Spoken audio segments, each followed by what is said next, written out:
Hey, good afternoon and welcome to Vanessa Love. So, I wanted to talk about the Four Agreements by Don Miguel Ruiz. And it was actually brought to my attention a couple of days ago by a beautiful girlfriend I'm doing some work with, Trudy Thomas. And she reminded me on our coaching call the other day that the four agreements that are written by Don Miguel Ruiz and how they are working for her in her life, where her attention is on these four agreements. And it reminded me of the work I did with them years ago.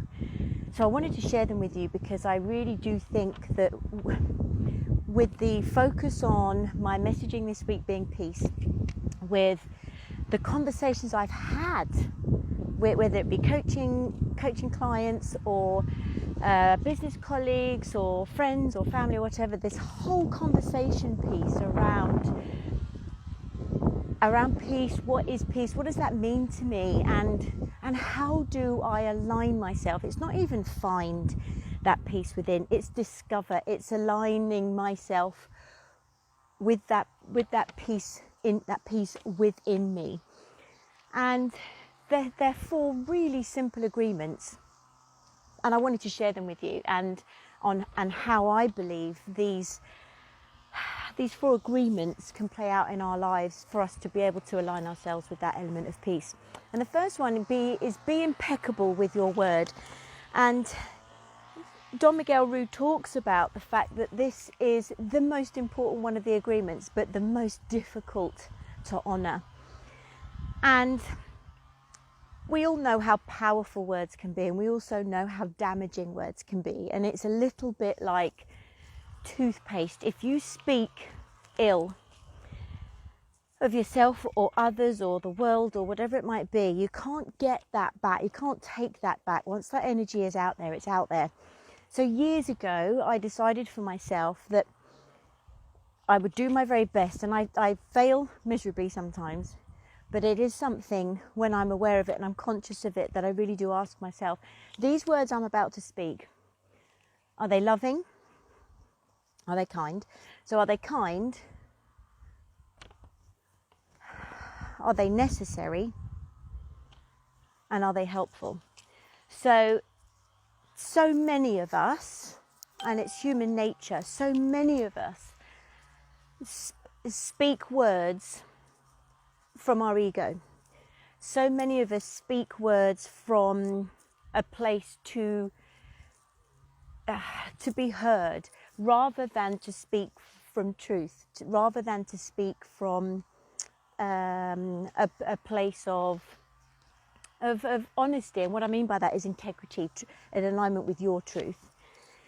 So be impeccable with your word. Ask yourself, when you are in conversation with yourself, or especially others, is this loving, i.e. is this kind, what I'm about to say? Because we think it and then we speak it.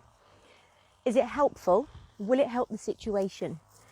And is it necessary? Is it necessary for me to speak this thing? Or am I really just speaking from a place of, I just want my voice to be heard? Because sometimes when you are speaking from a place of, I just want to be heard, that's your ego talking. If it's not helpful, and it's not necessary, and it's not loving or kind, don't say it. And I always remember my mum bringing Abby and I up with, if it's not kind, don't say it. And it's so true. It's so true. So that's the first agreement, is be impeccable with your words. The second one is, don't take it personally. And a brilliant mentor of mine for years, Mary Kay Ash, when I was working with her company and her philosophies, she taught us Q-tip, quit taking it personally. Because when we take things personally, for me, when I'm offended, when I take something personally, when something hurts me, yes, okay, there is an element of responsibility that the other person perhaps needs to take, if you like, for maybe what they've said. But park that aside, not necessarily letting them off the hook, but just park that aside. If I take it personally, that's for me to deal with. That highlights a healing necessary for me, a healing necessary within me. So if you're taking things personally, you're easily offended, take a good look at yourself and work out why that trigger is, what that's triggered up inside of you, and you deal with that. That's not taking it personally, because when you take things personally, it just gives us an indication that that part in us needs to be healed. The third one is don't make assumptions, and this is classic, and we all do this. This is where judgment and criticism comes from, and projection. But when you're assuming, you are seeing things through your lens. You are seeing things through your filter, your beliefs, your circumstances. Yeah, your filter in life. Not everybody has the same filter. Nobody has the same filter as you. You can have similar filters, you can have similar beliefs, but nobody has the unique filter that you do. So how dare us project or expect other people to see things through our filter? It's so important to put yourself as best you can in somebody else's shoes, or just hold the space for them lovingly and non-judgmentally to speak up about what they believe in, and never assume anything. When you assume, you make an ass out of you and me. I love that. So never assume anything. There are multiple millions of filters in this world. Yours is just one of them. So don't make assumptions. And the last one is always do your best.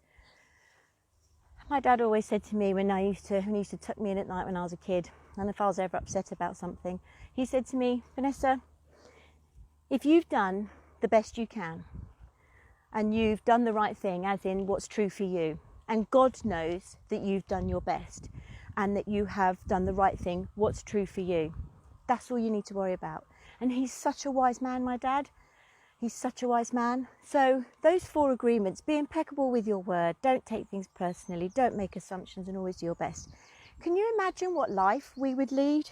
What our world would be like if we lived by these 4 agreements? I would really love to know your thoughts. Please do share. I look forward to catching up with you soon. Thank you for joining me. Bye, bye, bye.